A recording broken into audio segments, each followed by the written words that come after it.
आज लयकरा ब्लॉक रो विभिन्न उन्नतिमूलक कार्य जो पाखापाखि 32 कोटी टंकार से तीनोटी ब्रिज पूर्त विभाग एवं मुख्यमंत्री स्वतंत्र सहायता योजना रे विभिन्न कीर्तन मंडप मंदिर कम्युनिटी सेंटर लोकंकर जोटा आवश्यकता थिला दीर्घ दिन दाबी थिला से सबू दाबी को पूरण करने को जाई आज विधायक हाथ पांठी एवं मुख्यमंत्री स्वतंत्र सहायता योजना पूर्त विभाग विभिन्न योजना रे आज लयकरा ब्लॉक रो प्राय सबू पंचायत मिसी 32 कोटी टंकार विभिन्न प्रकल्प आरंभ होईछि। आहुरी गुड़ाए प्रकल्प ए भितरे आसीबो जो लयकरा ब्लॉक रो इरिगेशन प्रोजेक्ट अछि, लयकरा ब्लॉक रो जीवन जीविका कथा अछि, लयकरा ब्लॉक रो चाष जमीर पानी केमती पहुँचब से कथा अच्छी एवं मु मध्य राज्य सरकार को धन्यवाद देवाई चाहे आमर अंचल पानी रो सुविधा पाई झारसुगुड़ा विधानसभा 300 गोटी बोरवेल सैंक्शन कर जो कम चालू विभिन्न जगह आपण मैंने देखिले बोरवेल खोला हो एठिकार जिते पोखरी गुड़ाक अच्छी पोखरी गुड़ाकर उन्नतीकरण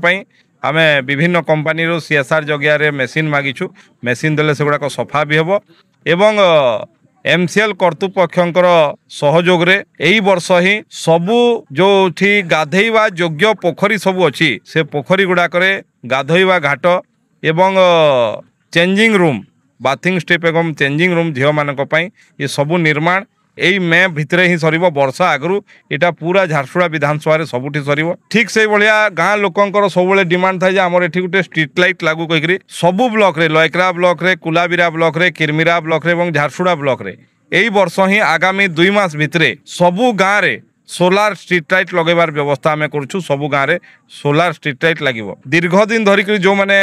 दीर्घ 25 वर्ष धरिकी एठी शासन कले गाँ मानक विकास किसी पहुँची नाला आमे से सबू विकास लोक मानक पाखु पहुँचेबा चेष्टा करूँ एवं सरकार लोकंकर द्वार द्वार रे पहुँचे आमे पहुँचुचु मध्य जनप्रतिनिधिर कर्तव्य होची लोक मानक पाखकु आसीबा लोक मानकर उत्तरदायित्व नेबा एवं तांकर पाई जहाँ दायित्व रही ताकू संपादन करने चेष्टा करवा से कम आम ब्रती अच्छु एवं से कम लगिछु आपण मैंने देखुंत दीर्घ 25 वर्ष धरिकी अनेक गुड़ाए काम बहुत कम ये देखा ही जाऊन कम एवं से कम सब त्वरित गति आगू बढ़ाऊ।